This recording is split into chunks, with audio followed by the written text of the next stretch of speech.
Bonjour, nous vous bénissons au nom de notre Seigneur Jésus-Christ, vous tous qui êtes connectés avec nous ce soir sur cette émission, le jour de son retour.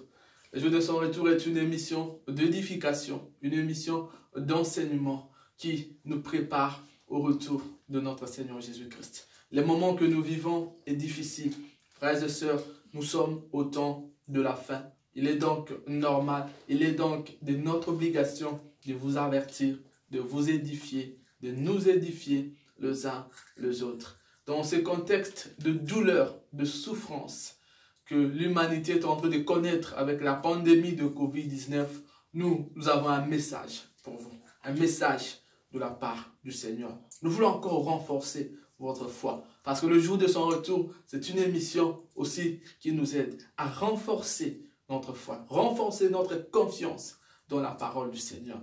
Nous aimerons partager avec vous donc ce soir sur la résurrection de mort. Nous savons que plusieurs de nos frères et sœurs sont morts.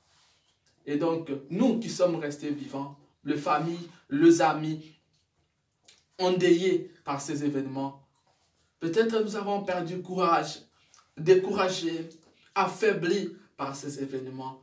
Peut-être c'était un moment de questionnement pour vous par rapport à votre foi. Mais j'aimerais vous apporter la parole de la Bible. Vous rappeler, puisque vous connaissez cette parole de l'Écriture. Dans 1 Thessaloniciens chapitre 3, le verset 13, l'apôtre Paul dit, nous ne voulons pas, frères et sœurs, que vous soyez dans l'ignorance au sujet de ceux qui sont morts, afin que vous ne soyez pas dans la tristesse. En effet, nous croyons que Jésus est mort et qu'il est ressuscité. Nous croyons aussi que Dieu ramènera par lui et avec lui tous ceux qui sont morts. L'apôtre Paul est en train de parler aux chrétiens de Thessalonique frappés par la persécution. Ils ont aussi connu la mort, la douleur, la souffrance. Mais il les rappelle, il dit, je ne veux pas que vous soyez dans l'ignorance au sujet de ceux qui sont morts. Il dit, afin que vous ne soyez pas dans la tristesse. Il dit, de la même façon que Jésus-Christ est ressuscité, que Dieu l'a ressuscité, Dieu ramènera avec lui et par lui tous ceux qui sont morts.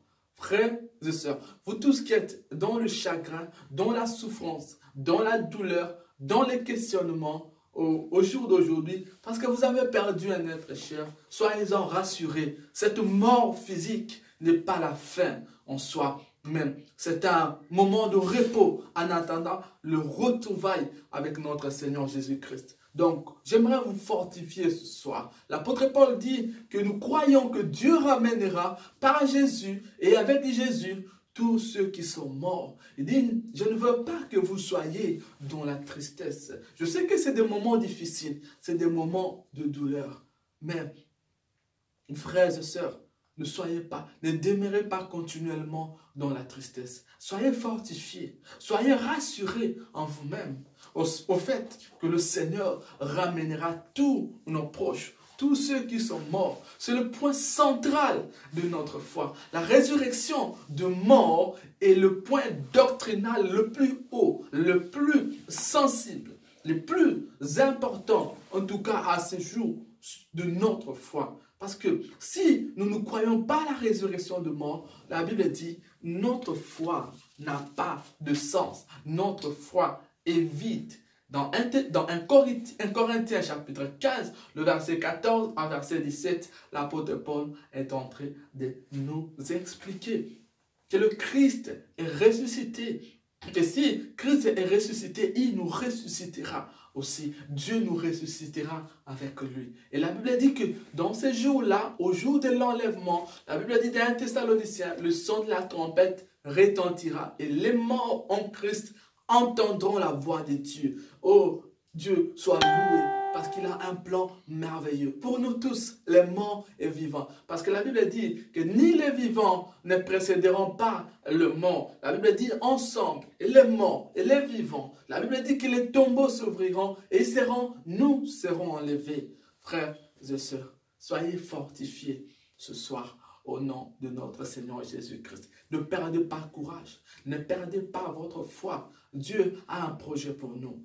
Dieu a un projet pour ceux qui sont morts. Je sais que cette souffrance est atroce, cette douleur est difficile à supporter, mais la chose qui nous rend différents des autres religions, qui rend le christianisme et la foi en Jésus unique, c'est cette croyance à la résurrection de mort. C'est cette conviction que nous avons, que personne ne peut nous enlever. Et de cette conviction naît l'assurance que nos proches ne sont pas perdus, mais nous allons le retrouver. Et ensemble avec eux, nous allons célébrer. Mais par contre, pour nous qui sommes encore vivants, Dieu nous laisse l'opportunité de nous préparer.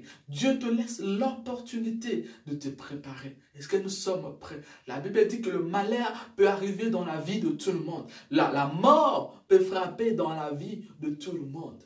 Mais la question est de savoir, est-ce que nous sommes prêts, frères et sœurs, pour nous qui sommes vivants? Prépare-toi à ces rendez-vous. Prépare-toi à la rencontre de notre Seigneur Jésus-Christ, car le Seigneur reviendra et le Seigneur revient. L'enlèvement est une réalité. La résurrection de mort est une vérité biblique, une vérité solide.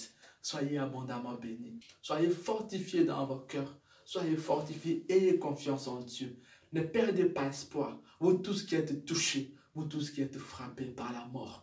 Oh, le moment viendra où nous allons crier ces cris, où nous allons dire à la mort, oh mort, où est ta force? Le moment viendra où nous allons récolter la dernière victoire, la plus grande victoire sur la mort. En ces moments-là, la Bible dit que le corps corruptible changera en un corps incorruptible. Oh, Dieu nous revêtira de l'incorruptibilité. Nous serons revêtus de l'incorruptibilité. Et en ce jour-là, la mort n'aura plus de force. Et nous allons crier, nous allons dire, oh mort, où est ta force? Oh, gloire à Dieu. En ce jour-là, le péché disparaîtra. L'aiguillon de la mort ne pourra plus tourner. Les compteurs de la mort ne pourra plus tourner. Et nous allons avoir la victoire en Jésus. Soyez rassurés, soyez bénis au nom de notre Seigneur Jésus-Christ. Renforcez votre foi, votre détermination à suivre le Seigneur Jésus.